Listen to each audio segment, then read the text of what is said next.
Central register portal కు మీకు స్వాగతం. సెంట్రల్ రిజిస్ట్రార్ కార్యాలయం మల్టీ స్టేట్ కోఆపరేటివ్ సొసైటీల నియంత్రణ కోసం ఒక ఇంటిగ్రేటెడ్ పోర్టల్ ను రూపొందించింది.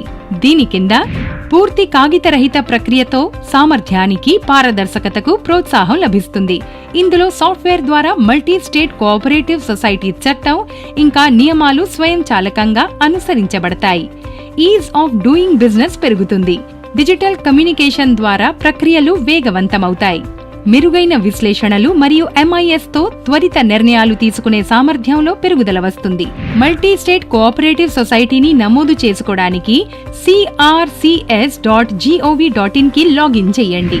ఆన్లైన్ సేవలపై క్లిక్ చేయండి. తర్వాత కొత్త MSCS నమోదును ఎంచుకోండి. అవసరమైనన్ని వివరాలు నింపండి. ధృవీకరణ కోసం ఇమెయిల్ ID మరియు మొబైల్ నంబర్ను కూడా నమోదు చేయండి. CRCS పోర్టల్ కోసం లాగిన్ ఆధారాలు నమోదు చేయబడిన ఇమెయిల్ ఐడికి మరియు మొబైల్ నంబర్కు మాత్రమే పంపబడతాయి. ఇప్పుడివ్వబడిన యూజర్ ID మరియు పాస్వర్డ్ను ఉపయోగించండి. ఇంకా క్యాప్చా కోడ్ నమోదు చేసి లాగిన్ చేయండి. నమోదు మీద క్లిక్ చేయండి. సొసైటీ రిజిస్ట్రేషన్ ఐచ్ఛికాన్ని ఎంచుకోండి. సొసైటీకి సంబంధించిన అన్ని వివరాలను నింపండి. ప్రతి దశలో ఇచ్చిన సమాచారాన్ని సేవ్ చేస్తూ ఉండండి. తుది సమర్పణకు ముందు అన్ని వివరాలను తనిఖీ చేయండి మరియు సరైన సమాచారాన్ని నిర్ధారించండి. పూర్తి అప్లికేషన్ను ప్రివ్యూ చేయండి. తర్వాత దరఖాస్తు యొక్క ప్రింటౌట్ తీసుకోండి. ప్రింట్ చేసిన దరఖాస్తు మీద మాన్యువల్గా సంతకం చేయండి. ఆ తర్వాత సంతకం చేసిన దరఖాస్తును అప్లోడ్ చేసి అప్లికేషన్ నంబర్ మీ నమోదిత మొబైల్ నంబర్కు ఒక ఇమెయిల్ మరియు SMS ద్వారా కూడా పంపబడుతుంది. సెంట్రల్ రిజిస్ట్రార్ మీ దరఖాస్తు ఫామ్పై సకాలంలో చర్య తీసుకుంటారు. ఆ తర్వాత సర్టిఫికేట్ డౌన్లోడ్ చేసుకోవచ్చు. మల్టీ స్టేట్ కోఆపరేటివ్ సొసైటీ ఇప్పుడు బైలాస్ లో పోర్టల్ ద్వారా ఆన్లైన్ సవరణ చేయగలదు. ఆన్లైన్ సేవలు మీద క్లిక్ చేయండి. తర్వాత సవరణ ఆప్షన్ను ఎంచుకోండి. ఆపై బైలా సవరణ కోసం అభ్యర్థనను ఎంచుకోండి. ఫామ్ లో అవసరమైన వివరాలను నింపండి. ఇందులో మీరు జనరల్ బాడీ మీటింగ్ వివరాలను కూడా సమర్పించాలి. తర్వాత ఫామ్ లో సవరణ వివరాలను పేర్కొనండి. డ్రాప్ డౌన్ జాబితా నుండి సవరణ అభ్యర్థించబడిన బైలాస్ ను ఎంచుకోండి. ఇప్పటికే ఉన్న బైలాస్, ప్రతిపాదిత బైలాస్ మరియు సవరణకు కారణాన్ని నమోదు చేయండి. అవసరమైన మొత్తం సమాచారాన్ని అందించిన తర్వాత ఫామ్ ను సమర్పించండి.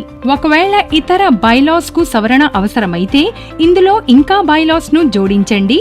ఇంకా అవసరమైన అన్ని వివరాలను నింపండి. తదుపరి దశకు వెళ్లడానికి నెక్స్ట్ మరియు ప్రివ్యూ మీద క్లిక్ చేయండి. సవరణ ప్రక్రియ కోసం అవసరమైన అన్ని జాబితా చేయబడిన సంతకం చేసిన పత్రాలను అప్లోడ్ చేయండి మరియు సవరణ దరఖాస్తు ప్రక్రియను పూర్తి చేయండి. అదే విధంగా మీరు సెంట్రల్ రిజిస్ట్రార్ పోర్టల్లో ఇతర సౌకర్యాల ప్రయోజనాన్ని కూడా పొందవచ్చు.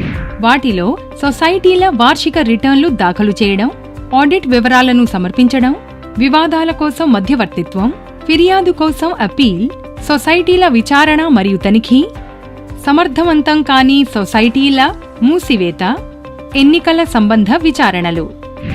పోర్టల్కి సంబంధించిన సమాచారాన్ని పొందడానికి యూజర్ మాన్యువల్లో సమాచారాన్ని పొందవచ్చు. అలాగే ఏ దశలోనైనా తలెత్తే సందేహాలను క్లియర్ చేయడానికి మీరు తరచుగా అడిగే ప్రశ్నల ట్యాబ్కి వెళ్లి సమాచారాన్ని పొందవచ్చు. సెంట్రల్ రిజిస్ట్రార్ పోర్టల్ అన్ని సొసైటీలు మరియు వాటాదారులకు సహాయం చేయడానికి అందుబాటులో ఉండే మరియు క్రమబద్ధీకరించబడిన వేదికగా ఉంటుంది.